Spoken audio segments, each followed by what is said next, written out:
ci wàllum Covid 19 mais comme ni ngeen ko xamee dañ koy aborder comme ni ñu amee habitude daan ko defee depuis ba ñu nemmeekoo ni mbir mi politique daf cee làqu wutum koppar gu métti da ko lal complot mondial da cee ne ngir teg jéego yu am solo ci li ñuy wooyee nouvel ordre mondial. jàngatu tay bi première partie lay doon beneen partie bi spécial vaccin lay doon vaccin yi nga xamante ni Sénégal def ci commandé daal di ciblé nag benn groupe doomi aadama ni ñoom lañ koy vacciner loolu daa ci ñëw. mais tey ci mbiru deuxième vague coronavirus bi ñuy coow fan yii yëpp la ñuy def taxaw seetlu muy loo xamante ni bettul sénégalais yu bari ndax ñun ñëpp xam nañ ni depuis bi pandémie bi amee Sénégal mosul jël ay mesures yoo xamante ni c'est des mesures sénégalaises. boo déggee mesures sénégalaises mooy ndogal yoo xamante ni day dëppook ñun suñu réew ni muy doxee mesures yoo xamante ni day dëppook jàngoro ji li mu def ci biir réew mi bu ko comparé ak lay xew ci réew nasaraan si. mesures yoo xam ne itam du gàllankoor économie dëkk bi rawatina secteur informel bi nga xamante ni moo yor koom-koomu Sénégal ñooñee duñu mën a gàllankoor seeni liggéey mais dañoo gis ni anam gi ñu gérer pandémie bi dañoo jël suñuy bët yëpp jëmale ko ci France lépp lu ñoom waa France jël ci ay ndogal semaine bi ci topp wala weer wi ci topp Sénégal daal di koy toppandoo. moo tax bi France annoncé deuxième vague lu yàggul ñi nga xamante ni ñu ngi topp actualité ñaari réew yi xamoon nañ ni Sénégal dina ko feelu. moo tax vidéo bii ñu dippee ko seconde vague des paradoxes maanaam deuxième vague coronavirus boo xamante nii amul benn explication scientifique bu ko mën a justifier daan ci ñëw li tax loolu ak ay exemple buñ ci noppee ñu ñaaxaat sénégalais yi ñu bañ a teggi tànk boo ko déggee mooy bañ a sere ci marketing de la peur bi nga xamante nii bëgg nañ ko fay installé waat tiital askan wi tënkaat liberté yi ci jàngoro joo xamante nii ba mu duggee suñu réew suñu borom daf ko jël def ko ab virus bu ñàkk solo. ab grippe boo xamante nii boo amee hygiène de vie bu baax di def sport di lekk comme ni mu waree mun na la dal ba nga wér te yow sax doo ci xam dara suñu borom xam na ni bu ñu defoon tey test ci millions yi sénégalais yi nekk ci biir réew mi daañu am des milliers et des milliers de cas parce que mbir yaa ngi circuler mais garaawul yenn garaaw yi nga xamante nii fa lañ ko bëgg a yóbbu ba bëgg ñoo forcer ay vaccin bari na ci ñun ñu fi amee corona ba wér te xamuñ woon ñoom leen dal léegi lan moo fi jar. di yóbbu fitu doomi aadama yi ak benn seconde vague boo xamante nii lenn moo ko tax a jóg dañ koy leeral mooy delloo si waat situation bi fi nekkoon maanaam tiital askan wi yëpp ngir mën ñu imposer ay vaccin yoo xamante nii njeexital yi mu mën a am suñu yaram musiba naarulaay la. loolu nee naa leen dañ koy leeral ci beneen vidéo boo xamante nii daañu aborder mbiru vaccin yi jëm ci xeex jàngoro ji di Covid 19. léegi lan moo tax ñu ne seconde vague des paradoxes maanaam ñaareelu yokkute cas yoo xamante nii niñ ko bëgg a justifier yanul maanaam xel mënu koo nangu ñun ñëpp xam nañ ni mesures yi gënoon am solo te nguur gi jëloon ko ngir wàññi cas yi mooy décréter li nga xamante ni mooy couvre-feu ak état d'urgence au mois de mars maanaam sénégalais yëpp mën nañ génn à partir de 6 heures du matin pour doxi seen yitte 20 heures ku ne toog sa kër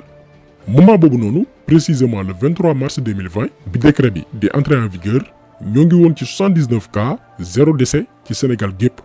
ñu prolongé waat couvre-feu bi parce que dañuy ñëw ci manque d'efficacité couvre-feu boobu noonu ak li mu yàq ci ay liggéey ak toroxal gi ñu ci toroxal ay sénégalais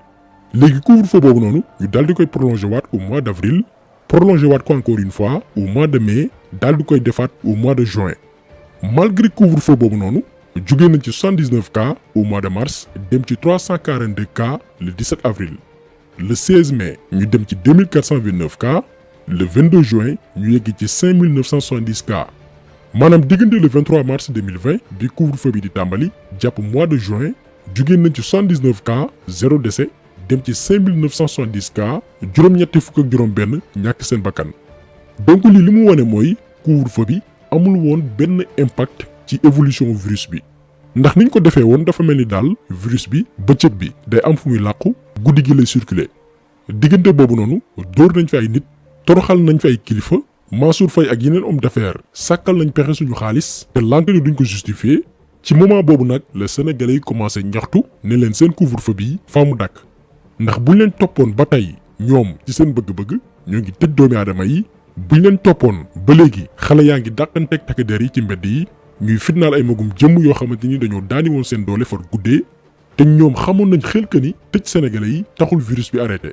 jamono jooju noonu docteur Thior waxoon na ni nañu tijji doomi aadama yi bàyyi virus bi circuler ci biir askan wi mu am lu ñuy wooyee immunité collective saaga woon nañ ko fi jamono ji mu waxee woon loolu am na sax ñu waxoon ni dañ ko waroon tëj ndax dafay mettre population bi en danger te xoolal tey bi ñu doxalee ba ci kanam histoire jox na ko dëgg moom docteur Thior.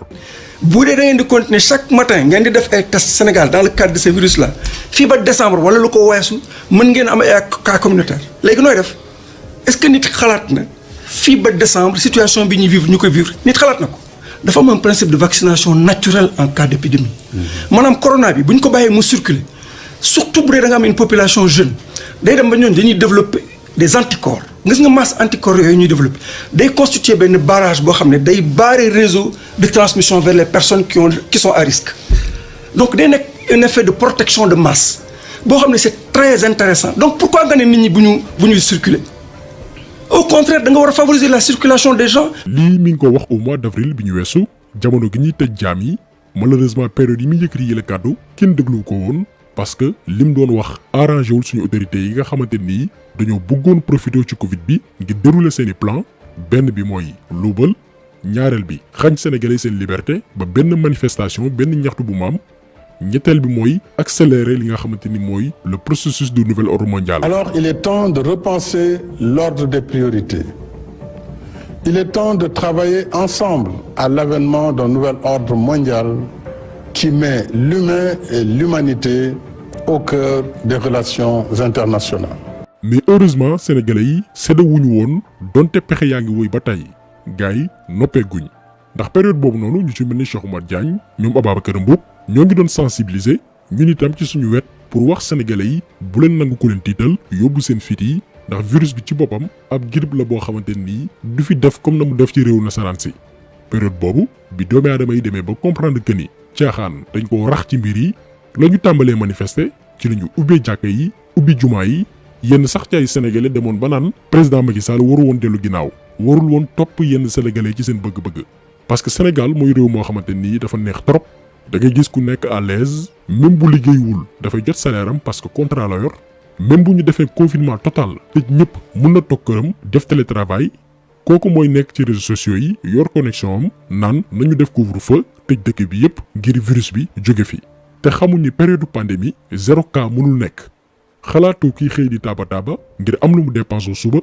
xalaatoo journalier bi nga xamante nii bu liggéeywul du am lu mu lekk xalaatoo maire ak paa yi nga xamante ni ñu ngi ci marché yi ak yeneen bërëb di ko jaayante ngir mën a dundal seen njaboot te moonte ba ñu lever couvre-feu bi ba ñu yëkkatee mesures yi nga xamante ni moo doon tënk sénégalais yi ci la cas yi tàmbalee wàññeeku immunité collective bi nga xamante ni docteur Thior moom la doon wax moo mujj am ndax bàyyi nañ virus bi daal di circuler ci biir population bi wax naa leen ñu bari ci ñun corona nañ ci ba wér te kenn xamu ci dara benn grippe bu ñàkk solo la boo xamante nii mënuñoo sonal Sénégal la ngay gis mu soj ba wér te du naan garab suñu yaram yi Nivaquine ak Téramycine ci ne fees dell ngeen gis ni kon Macky Sall ba mu lever couvre-feu bi mardi 30 juin bés boobu noonu am nañ 95 cas positifs ci 1274 tests juillet août septembre cas yi di wàññeeku ak doole comme ngeen ko gisee ci bile courbe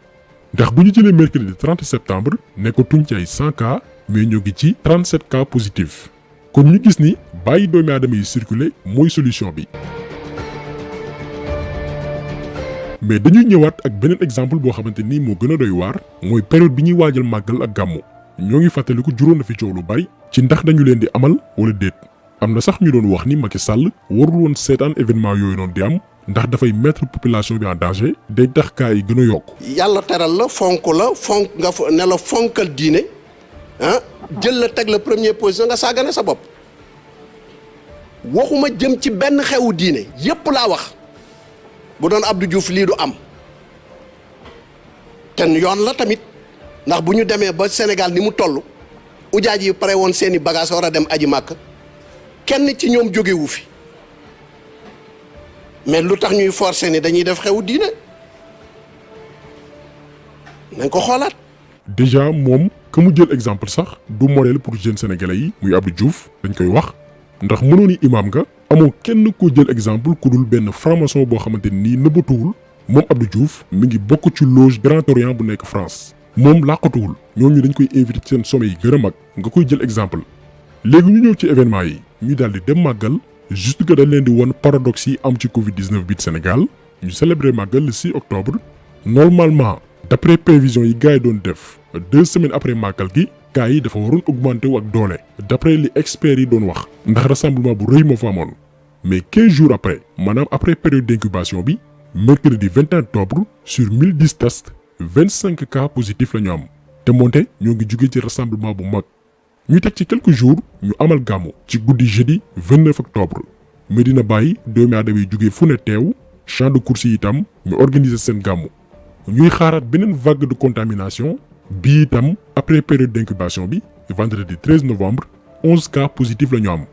maanaam seetlu bi mooy fi ñu doon xaar cas yi augmenté wu muy période màggal ak gàmmu tey rassemblement yu bari amoon mbir yi dafa wàññeeku ak doole. kon ñu gis ni immunité collective bi nga xamante ni doon nañ ko coow am ay médecins yu ko doon recommandé kenn nanguwu leen woon déglu moo nekk solution bi te bu leen fàtte ni diggante boobu ubbi nañ école yi ubbi université yi sénégalais yi wóy di amal seen dund gi nga xamante ni moom la ñu amoon.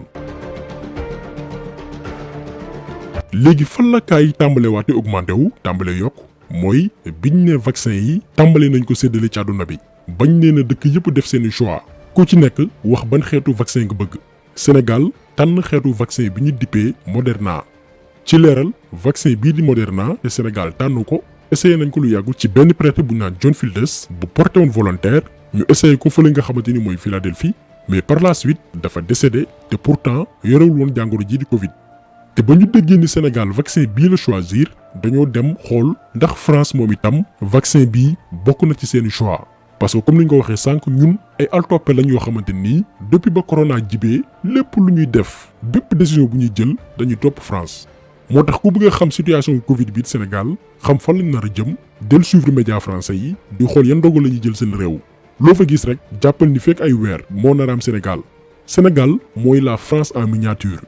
mais nekkite vaccin bi ñu tànn ñun compagnie suédoise bi ko produire dafa boole France ci dëkk yi nga xamante nii fa lañ koy produire. peut-être suñu autorités yi daañu weddiwaat ne nekkul ni liñ koy produire France moo tax ñu choisir ko mais comme niñ ko waxee ci njëlbeen vidéo bi lii beneen sujet spécial vaccin lay doon parce que ñun nekkatuñu ci période yi nga xamante nii information yombul woon